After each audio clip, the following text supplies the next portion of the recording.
Hello, and welcome back to the Wild Gardens. I'm your host, Martin Hale. Today, we're in the San Gabriel Mountains. Behind me is San Antonio Falls. This is a beautiful waterfall, one of many that you'll find here in the San Gabriel Mountains. You know, John Muir once said that the San Gabriel Mountains were the most up and down mountain range he'd ever traveled. And it's true, they're very steep, but there are lots of good wildflowers to find here. So let's go out and see what we can find now. Come on. Have you ever noticed those big mountains in the background when you see a movie that takes place in Los Angeles and a panoramic shot is shown? Those mountains are the San Gabriel Mountains. Here's a view from the other way around.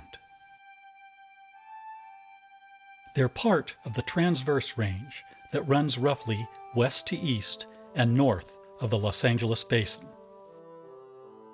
They are an inescapable presence here. They rise up very steeply on the north and south slopes with very little in the way of foothills. The tallest peak at 10,054 feet is Mount San Antonio, known to us locals as Mount Baldy because of the sparsity of trees. To the west are some smaller ranges that make up the western part of the Transverse Range. To the east are the San Bernardino Mountains. This range of mountains are rather unique in California and indeed elsewhere in the U.S. because they run west to east instead of the usual south to north.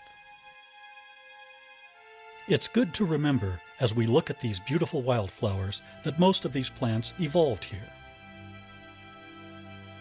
They have adapted to soil, the climate conditions, and all the other factors that are invisible to the casual observer. As in the desert and the chaparral, they are part of an intricate, interweaving chain of life that we are also part of. Let's begin around an area called Chilao Flats.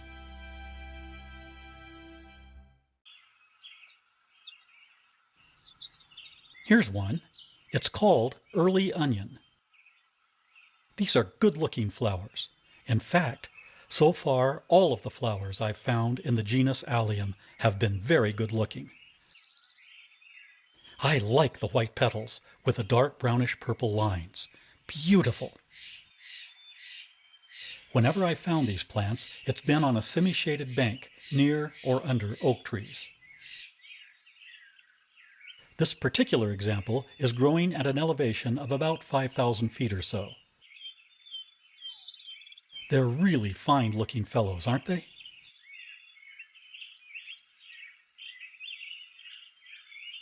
This one's called Narrowleaf Goldenbush.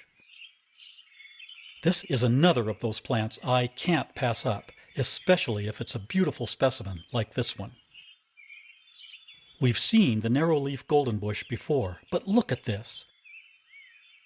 Look at the way it grows around that rock. See how it dresses up this beautiful picture. A landscape gardener couldn't do any better. To me, this is a Mojave Desert or Sonoran Desert plant. This is the one that had the varnish-like odor if you crushed the leaves in your fingers. That's a defense mechanism to keep it from being devoured by grazing animals. It's a fine-looking member of the sunflower family. Now here's another one of those lovely gilias for which I don't have a definite ID. We've seen gilias without firm IDs over many of our visits. They're always good-looking, but these are particularly pretty. Gilias are a member of the phlox family. Here's another member of the sunflower family, commonly called fleabane daisy or fleabane aster. These plants are common here in the San Gabriel Mountains as well as the San Bernardino Mountains. They can grow up to 3 feet tall. I've found them that way. I've also found them hanging over rocks. Most of the time, they're 8 to 12 inches tall when I find them. They grow up to elevations of 9,000 feet or more, and they bloom between late April and July. It was once thought that they repelled fleas. That's where they get the name fleabane from.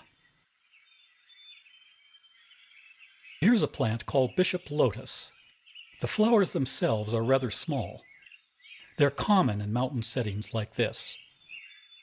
The elevation here is about 5,000 feet, which is getting toward the limit for this plant. Further down, you can find them in all kinds of habitats, including deserts and chaparral. The blooming period depends upon the elevation the plant is growing at. As you can see, it's a low-growing, spreading plant. This Phacelia is semi-unidentified. By that I mean there are two possibilities for what it might be. It's either a Phacelia curvipes, whose common name is dwarf Phacelia, or it's a Phacelia davidsoni, commonly called Davidson's Phacelia. I find these all the time. Whichever they are, they seem to like drier areas like this. They are low-growing, but the flowers aren't particularly small. They're fun to find because the color stands out, and they are unlike anything else except themselves. I've found what looks like one or the other of these in many mountain locations in Southern California. Well, anyway, I know what this is. Its common name is snow plant. I always get excited when I find these growing on a forest floor. To say the least, this is an unusual looking plant. Now, these plants are parasitic, but unlike the parasitic plants we've seen in past visits, this plant is not parasitic directly on green plants.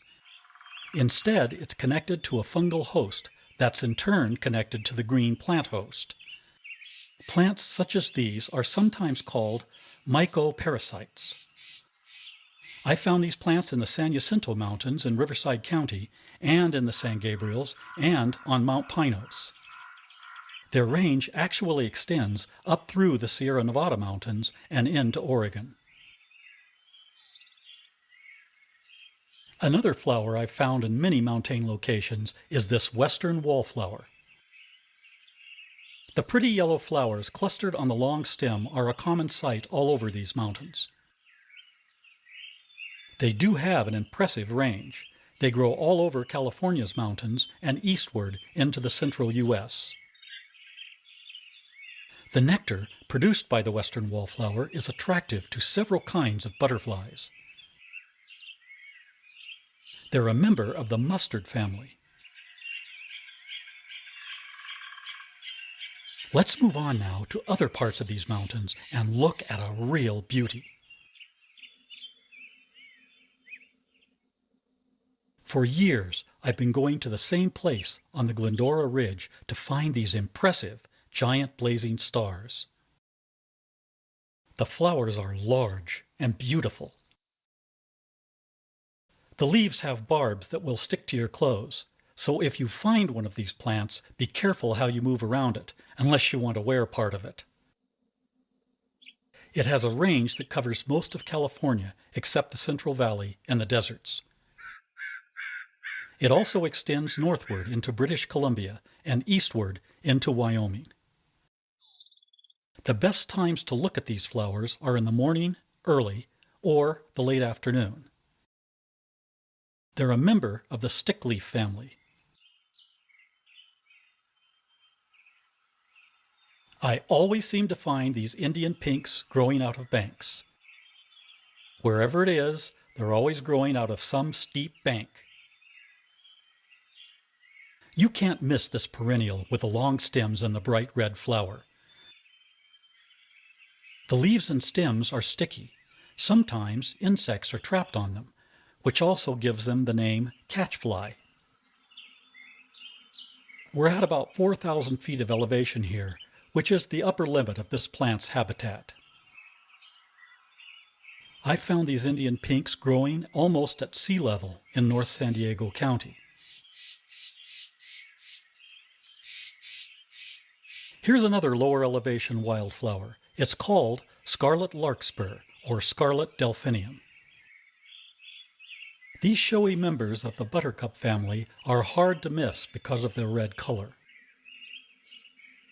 Like the Indian pink we just looked at, this is a chaparral plant. The lower elevations of the mountains here in Southern California are chaparral, which is why we find these plants here. You can find these up to 5,000 or so feet of elevation. The flowers are pollinated by hummingbirds. They generally bloom between late April and July. The backcountry in the more northerly part of these mountains is another area for wildflowers. Now here's a good one. Its common name is Gunsight clarkia. I've run into this member of the evening primrose family on many occasions here in the northern part of the San Gabriel Mountains. They're usually in more sheltered, shady areas, but I found them in the open too. The unusual shape and arrangement of the petals makes them a very interesting flower to find. The botanical name Clarkia is in honor of William Clark of the Lewis and Clark expedition. Mentzelias are difficult to identify in many cases because different species can be so close in appearance. This one could be either a Mentzelia vechiana or possibly a Mentzelia affinis.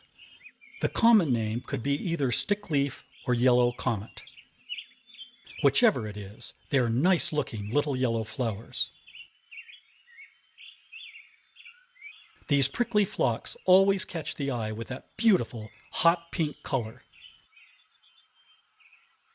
I've found these flowers in virtually all of the Southern California montane and chaparral regions. They bloom rather early, depending upon elevation. Many times my eye has been caught by the brilliant pink splashes high on the rocky banks as I drove into the Azusa Canyon. They're a member of the phlox family, their namesake.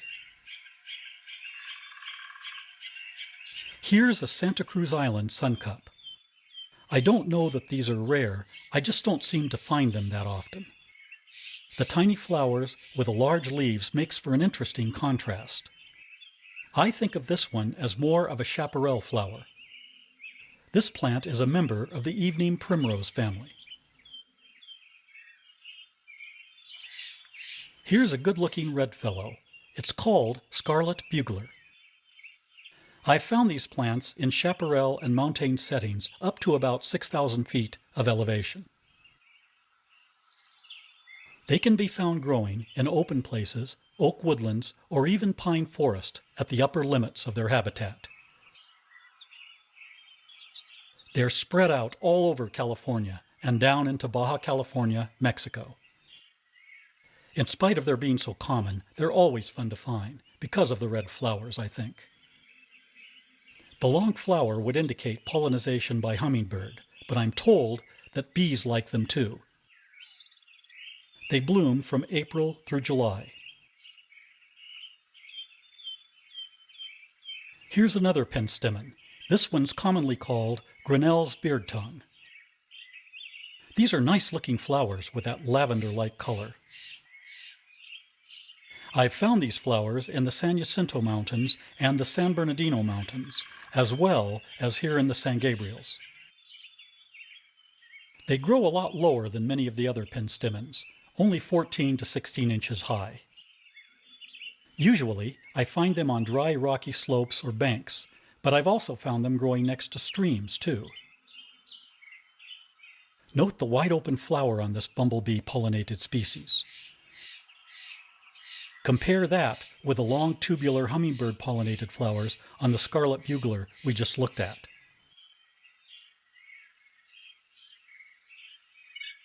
We'll try not to disturb this character while he has his breakfast on this yellow yarrow. These plants have a flower arrangement that's very similar to the true yarrow, which is white. The yellow yarrow is actually a member of the sunflower family. These plants can be found growing up to 10,000 feet of elevation. They're popular in gardens for their long blooming time and easy care.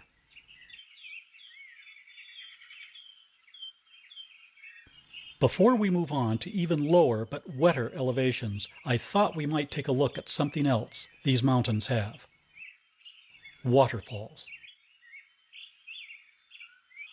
All this rugged terrain is perfect for making waterfalls. We'll begin at the San Antonio Falls, and then we'll go back into the past with some old home movies.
Let's move down to the Azusa Canyon and lower elevations.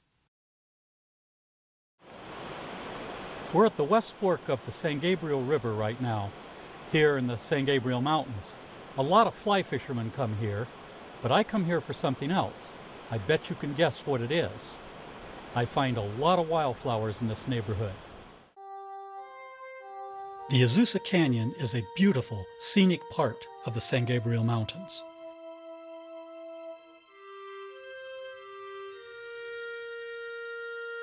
It has the two forks of the San Gabriel River flowing out of it.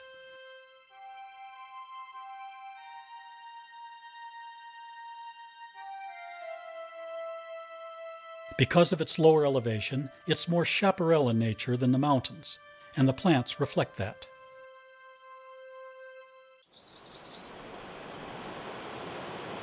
Let's begin with the hoary leaf Ceanothus. This shrub is common in almost all chaparral areas. You can find it growing below 3,500 feet or so of elevation.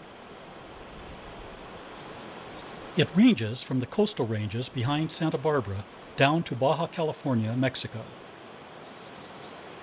Hummingbirds visit the flowers, and quail eat the fruit. They're a member of the buckthorn family. These shrubs flower early and stay in bloom for a good while.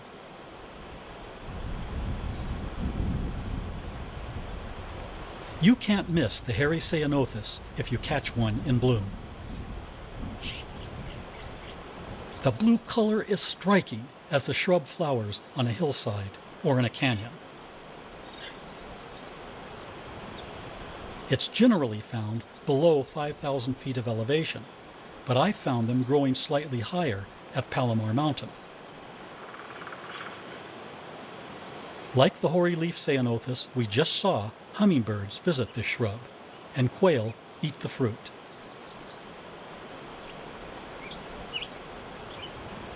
This pretty flower is called a California bell, or wild Canterbury bells. The flower is good-sized, and with its color, it draws a lot of attention from passers-by. It's a phacelia, and it's a common species on dry slopes, road cuts, and especially recent burns. I found these in almost all the chaparral areas we have in Southern California. They're a member of the waterleaf family. They can bloom as early as February in some places and through June.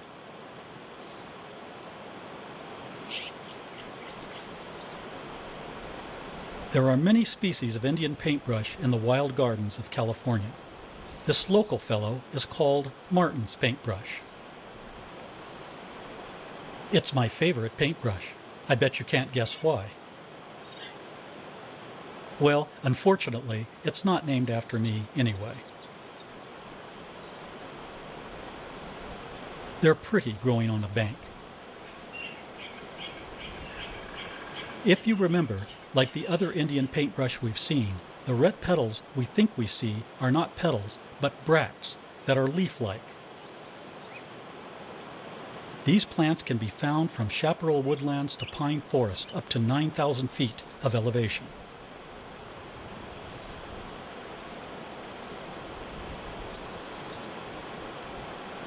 Here's a caterpillar phacelia growing up against this bank. This is another early blooming plant that stays around till May or early June.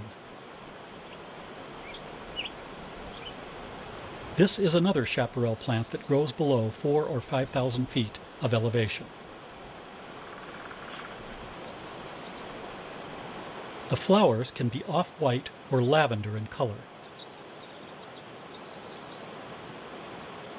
I find the lavender-colored flowers to be more attractive, but they're a good-looking wildflower either way. The caterpillar part of the common name refers to the way they're curled up, like a caterpillar.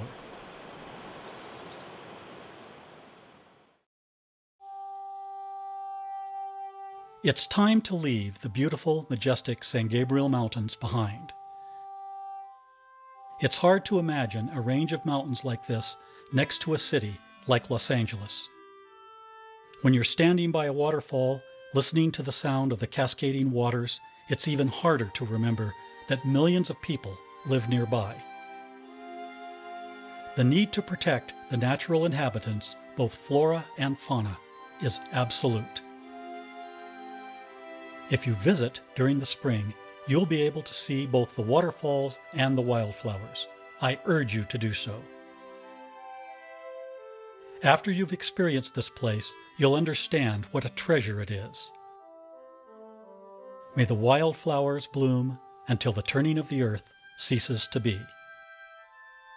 Join us next week at this time for another visit to the Wild Gardens. I'm your host, Martin Hale. Until then, so long.